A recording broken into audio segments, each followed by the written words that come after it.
며칠간 나는 헨리가 말했던 것은 물론 그가 말하지 않은 것까지 깊이 생각했다.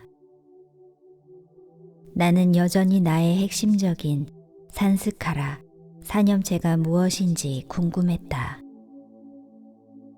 모든 대화는 에고가 문제라고 말하고 있었다. 하지만 내가 보기에 우리 대화는 계속해서 같은 자리를 빙빙 도는 것 같았다. 얼핏 보기에는 앞으로 나아가는 듯 보이지만 정작 핵심 문제는 비켜가는 그런 느낌이었다. 무슨 수를 쓰지 않으면 분명 에고는 나의 의식의 정원에서 잡초처럼 계속 자라날 것이다.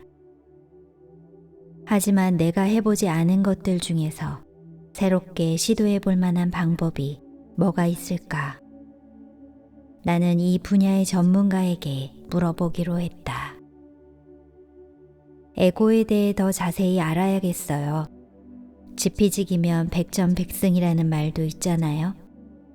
헨리가 나타나자 내가 물었다. 그런 태도로는 절대로 승리할 수 없을걸요. 헨리가 딱 잘라 말했다. 에고를 당신의 적이라고 생각하는 건 에고를 친구로 여기는 것만큼이나 큰 집착이에요. 중립적인 태도를 가지고 에고를 객관적으로 받아들여야 그것의 에너지를 빼앗기지 않을 수 있어요. 에고를 향한 끌림뿐 아니라 반감 역시 에고의 중요한 자양분이 되거든요. 하지만 에고가 나를 환상 속에 가둬놓고 의식을 깨우기 위한 길목에 떡하니 버티고 서 있다는 걸 안 이상 그런 태도를 가지기가 힘들어요. 당신이 도와줄 수 있나요? 내가 당신을 대신해서 에고를 없애줄 수는 없어요. 그렇게 할 수 있는 건 자기 자신뿐이니까요. 대신 나는 에고가 무엇인지 자세히 알려줄 수 있어요.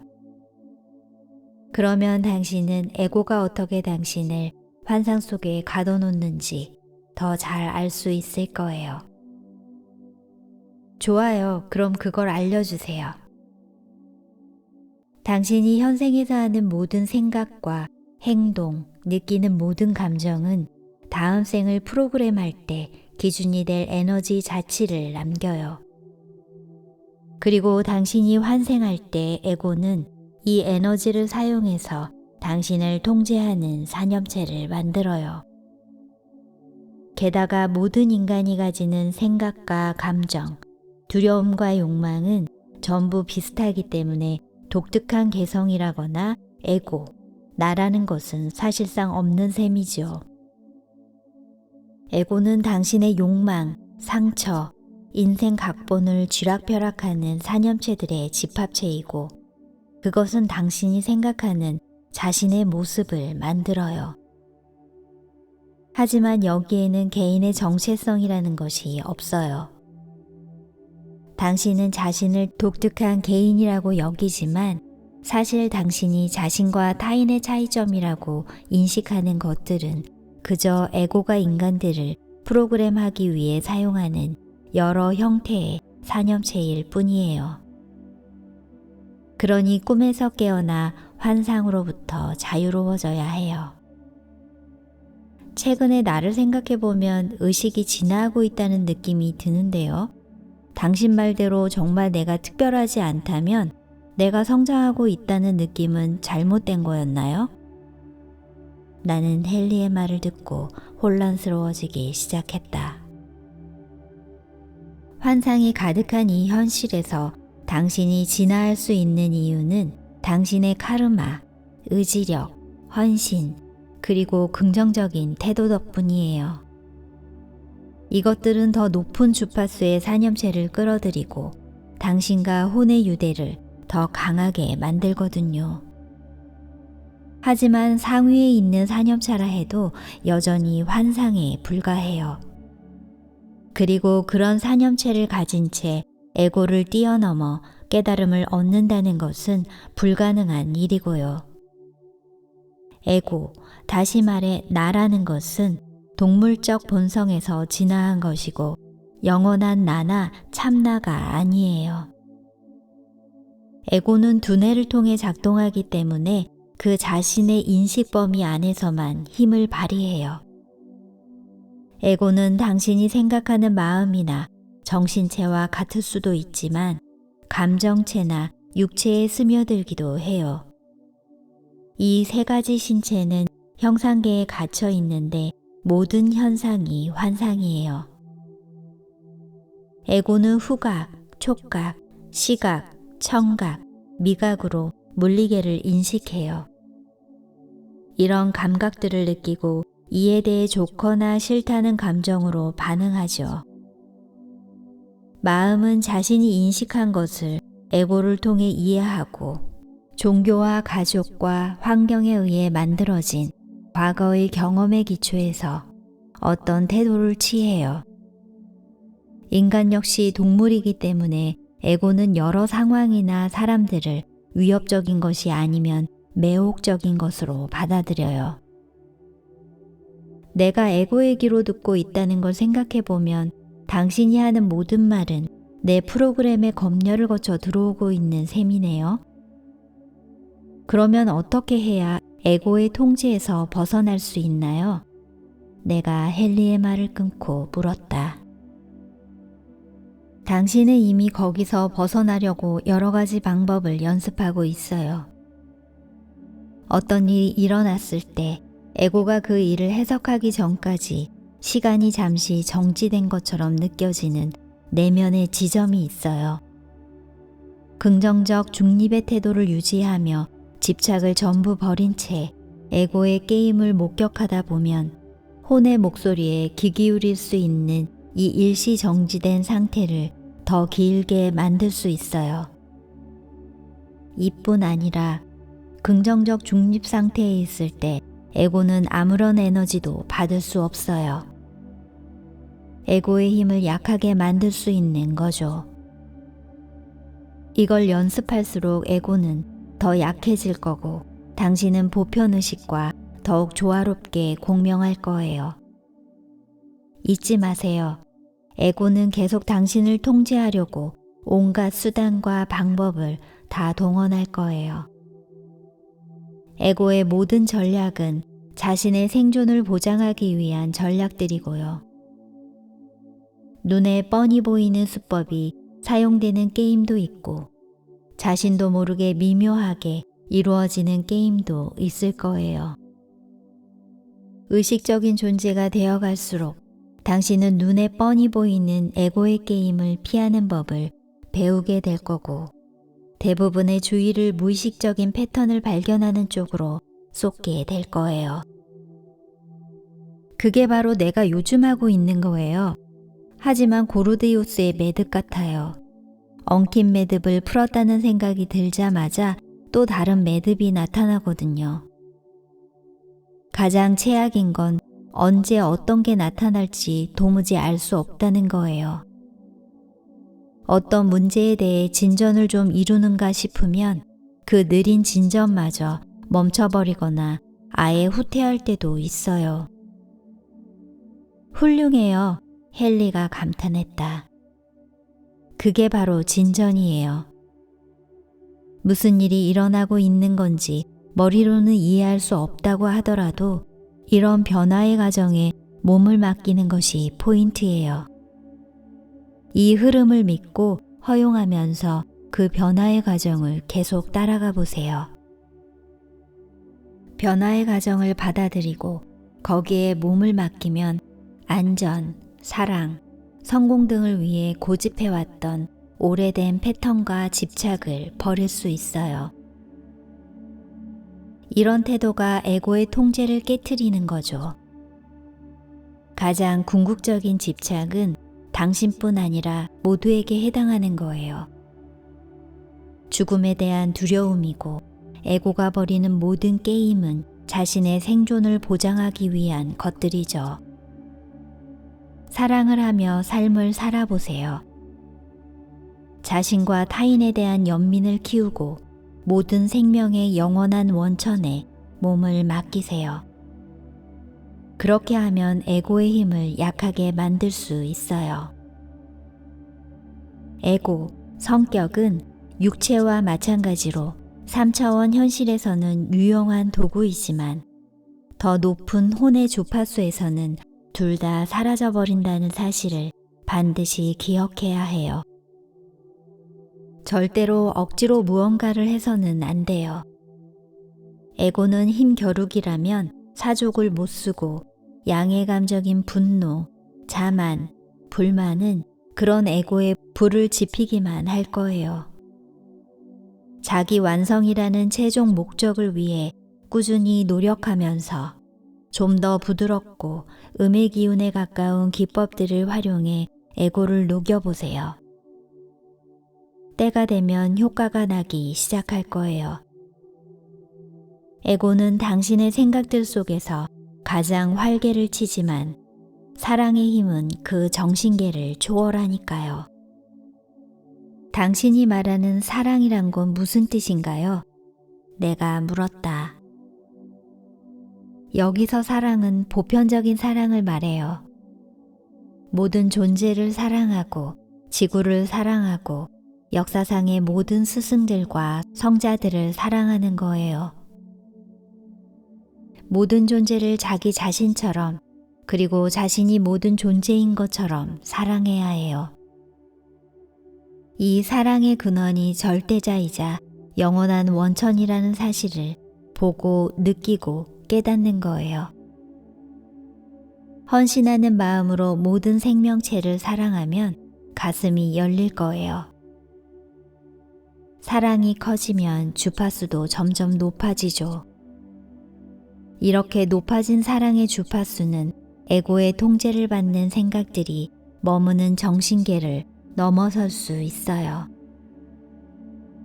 지난번에 깨달음의 단계에 관해 이야기했던 거 기억하나요? 이건 아주 중요한 내용이니 그때의 개념을 사용해서 설명해 볼게요. 헨리는 잠시 멈추고 내가 동의할 때까지 기다렸다. 나는 그가 이전에 말했던 내용을 되풀이하는 것이 자기 완성에 관한 개념을 더 잘 이해하는데 그다지 큰 도움이 될 것 같지 않았다. 하지만 그런 생각을 버리고 헨리에게 온전히 집중하기로 했다. 첫 번째 단계는 자기 완성, 깨달음, 깨어남의 단계라고 하는데 이 단계는 물리적 세계가 단지 보편지능이 만들어낸 꿈과 환상에 불과하다는 사실을 깨달았을 때 시작돼요. 이런 경험은 당신이 믿고 있는 어떤 이론 같은 것이 아니라 당신의 실제 현실로 다가와요. 깨달음을 얻었다고 말하는 사람들 중 대부분이 이 단계에 있어요. 여기에서는 더 이상 육체의 형태를 가지고 환생할 필요가 없어지지요.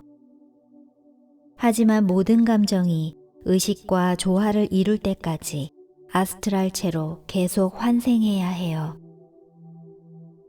자기 완성이 어떤 건지 잠깐 들여다본 적이 있는데 말이에요. 아스트랄계에 대해서 더 이야기해 줄 수 있나요? 그게 변화의 다음 단계니까요. 아스트랄계는 꿈속에서 방문하거나 환생하기 전에 머무르는 영역이에요. 이곳에서는 물리계에 있을 때보다 생각과 감정이 현실을 창조하는 속도가 훨씬 더 빨라요. 아스트랄계에서는 이미 고인이 된 사랑하는 사람을 만나거나 그 영역에 대해 가르침을 주는 영적인 존재를 만나 무언가를 배울 수 있어요. 이때 얻은 가르침의 효과는 일상생활에도 영향을 미쳐서 당신의 변화를 촉진시키기도 해요. 질문이 하나 더 있어요. 자기 완성을 이루지 못했더라도 아스트랄계를 방문할 수 있나요?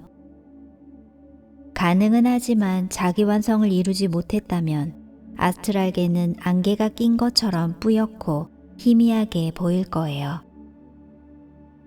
그건 당신의 현실이 아니니까요. 잠에서 깨어나거나 또 다른 육체를 얻어 환생하게 되면 그곳에서 경험했던 것들 중 대부분을 잊어버릴 거예요.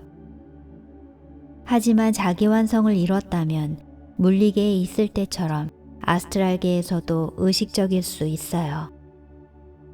그리고 그 영역에서의 부정적인 감정이 전부 정화될 때까지 그곳이 당신의 세계가 되지요.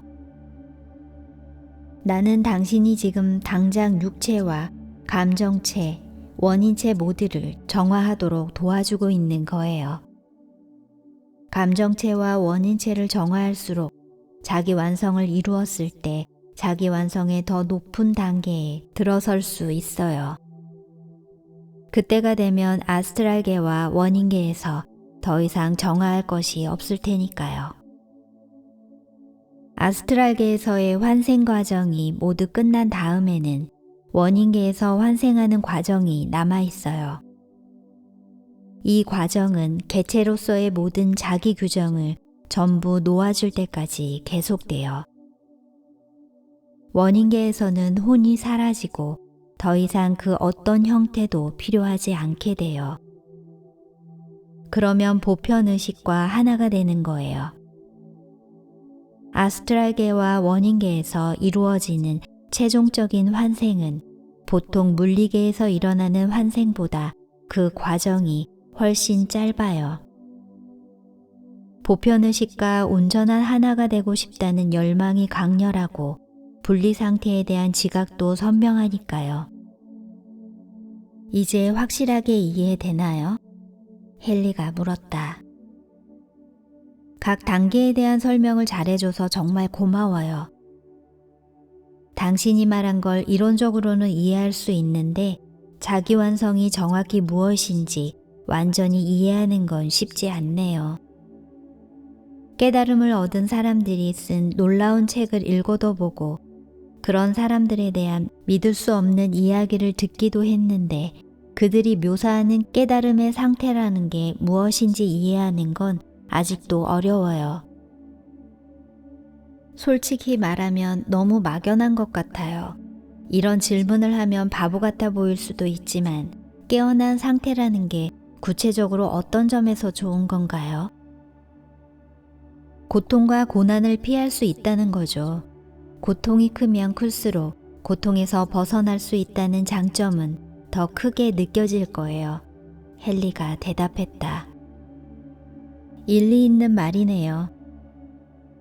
부처도 환상과 같은 이 세상의 것들에 대한 집착이 모든 고통의 근원이라고 말한 적이 있죠. 깨어난 의식에 대해서는 알 수는 없어요. 그저 깨어난 의식의 상태를 경험을 통해 알 수 있을 뿐이죠. 헨리가 대답했다.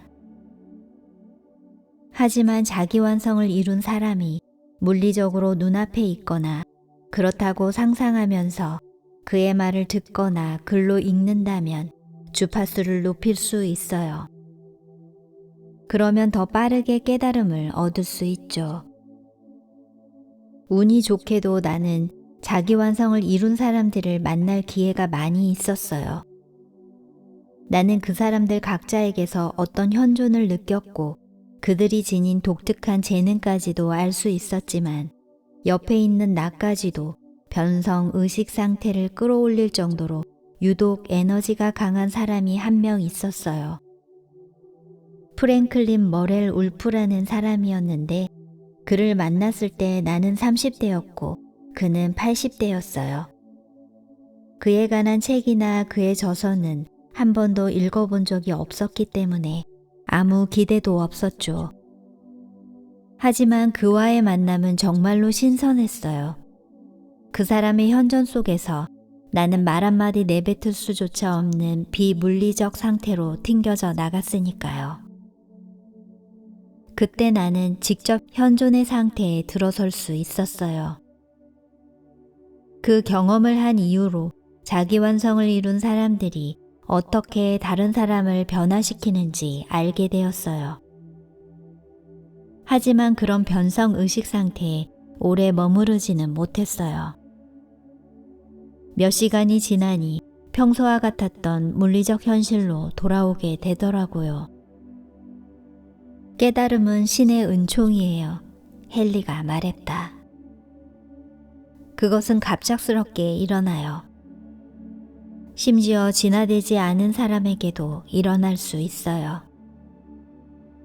물론 이건 울프 박사가 아닌 다른 사람들 얘기긴 한데 성격은 거칠지만 의식은 깨어있는 사람들이 있기도 해요. 그러니까 깨달음은 얻어낼 수 있는 어떤 게 아니라는 말인가요? 바로 그거예요. 헨리는 장난스러운 말투로 말했다.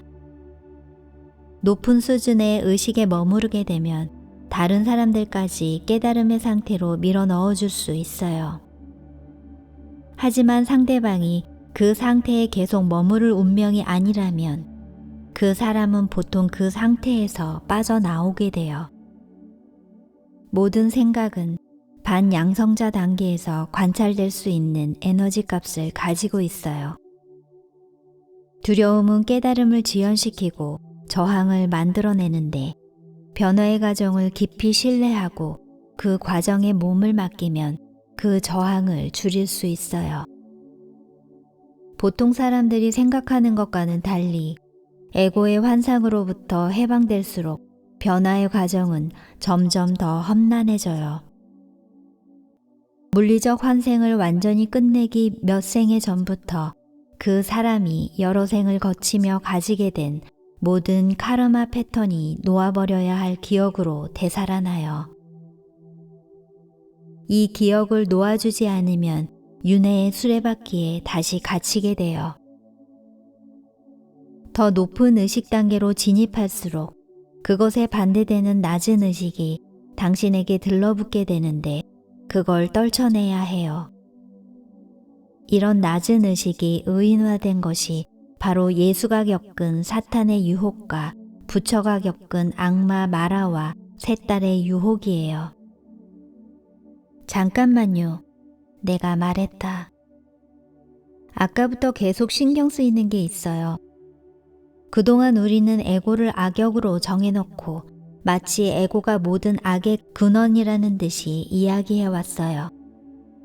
그런데 에고라는 것이 우리가 의식적인 존재가 되었을 때 녹아버릴 사념체에 불과하다면 에고보다 높거나 에고를 초월한 어떤 것이 있어야 하지 않나요?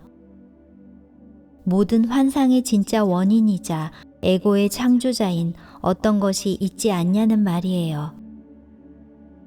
가장 핵심적인 문제를 짚어냈군요. 헨리가 대답했다.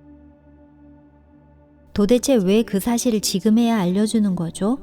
나는 화가 나서 헨리에게 쏘아붙였다.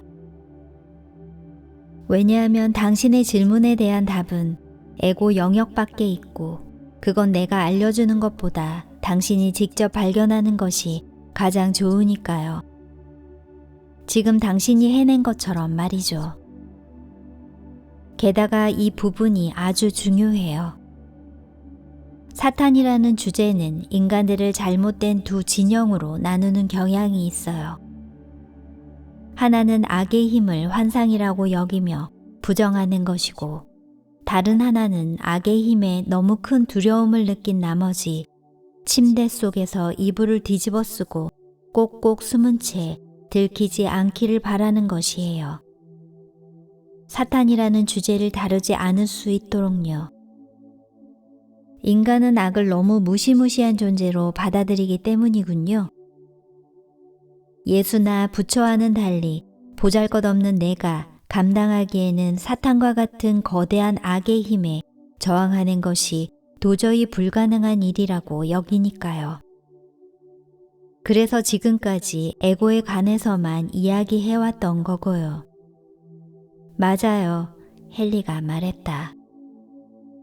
그래도 자유의지를 가지고 이 힘에 완강하게 저항해야 해요. 그렇게 할 때마다 보편의식에 조금씩 더 가까워질 거예요. 에고의 유혹과 욕망에 저항할 때마다 당신은 환상 위에 군림하고 있는 이 힘에 저항하고 있는 셈이에요. 그러니까 우리가 지금까지 이야기해오던 것이 당신에게 딱 필요한 것이라고 할 수 있죠. 멋지네요. 지금은 일단 좀 더 큰 주제인 악에 대해 더 알아보고 싶어요. 우리가 지금까지 이야기해온 것처럼 신이자 창조주인 보편의식은 만물의 근원이에요. 내가 또다시 헨리의 말을 끊었다. 우리가 악이라고 여기는 것, 그러니까 신과 하나였던 상태 또는 에덴 동산에서 쫓겨나도록 우리를 꿰인 그것을 창조한 것이 다름 아닌 신이라고 지금 힌트를 주는 건가요? 인간을 환상과 고통과 고난의 수렁으로 내모는 그런 짓을 신이 왜 하겠어요? 그 질문의 답은 또 다른 모순 속에 있어요. 헨리는 이렇게 말하고 설명을 계속했다. 모순은 양극을 동시에 긍정할 때 생겨나요. 모순은 환상이 가득한 세계의 에고 중심적 상태 속에 있는 양자택일의 문제에 비해 받아들이기가 더 힘들죠. 창조주는 신이자 절대자이지만 그 존재 역시 진화하고 있어요. 그 과정에서 이 위대한 존재는 우주를 창조했고 신의 일부인 동시에 자신만의 개성을 누릴 수 있는 존재들로 이 우주를 채우기로 결정했어요. 그리고 이를 위해 창조주는 창조물들에게 베다에서 마야로 일컫는 분리의 환상을 덮어 씌웠죠.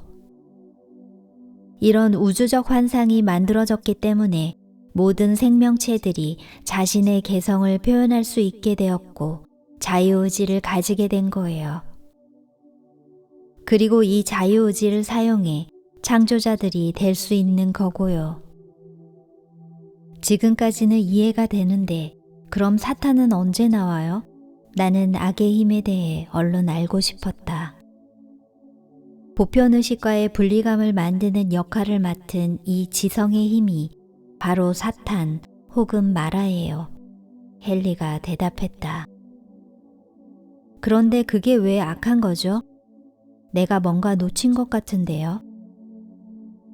대천사였던 사탄은 자신이 만든 환상에 갇힌 나머지 모든 것이 보편의식으로 돌아간다면 자신이 더 이상 존재할 수 없을 거라고 생각하게 되었어요. 그래서 분리의 환상을 영구적으로 만들자 했죠. 창조주가 만든 모든 긍정적인 자질에 대해 사탄은 이에 반대되는 부정적인 자질을 만들었어요. 하지만 그의 힘은 형상계에서만 사용할 수 있도록 제한되었죠. 물리계, 아스트랄계, 원인계의 유혹에 저항하면 다시 신과 하나가 될 수 있도록 말이에요. 그러니까 사탄은 우리가 환상의 세계에 계속 머무르도록 에고를 통해 우리를 유혹한다는 말이죠. 그렇다면 에고는 일종의 도구라고 할 수 있겠네요. 내가 잘못 이해한 부분이 있다면 고쳐주세요. 나는 지금까지 배운 내용을 종합한 나의 말이 정답이기를 바라는 마음으로 말했다. 제대로 이해했어요. 헨리가 대답했다. 헨리와 대화하는 동안 에고에 대한 나의 시각은 달라져 있었다. 에고는 더 이상 나를 쥐락펴락하면서 깨달음의 길목에 떡하니 버티고 서 있는 그런 악당이 아니었다. 신기하게도 사탄이나 마라 역시 악역으로 보이지 않았다. 왜인지 모르겠지만 내가 보기에 그들은 그저 창조주가 의도했던 방향 그대로 행동하고 있는 것처럼 보였다. 낮은 차원의 시각으로 봤을 때 못돼 보이든 착해 보이든 모든 존재들은 창조주의 자녀들이었다.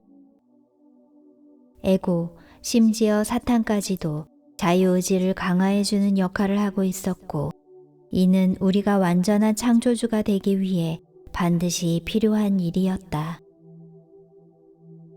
모든 것이 선과 악으로 구분되어 있는 이 이분법적인 환상의 세계에서 선과 악의 힘이 어떻게 대립하는지 보이기 시작했다. 그와 동시에 형상계 너머에 있는 더 높은 영역에서 나의 모든 딜레마가 해결되고 있었다. 다른 한편으로 이것은 내가 해야 할 일이 여전히 많이 남아있다는 뜻이었다.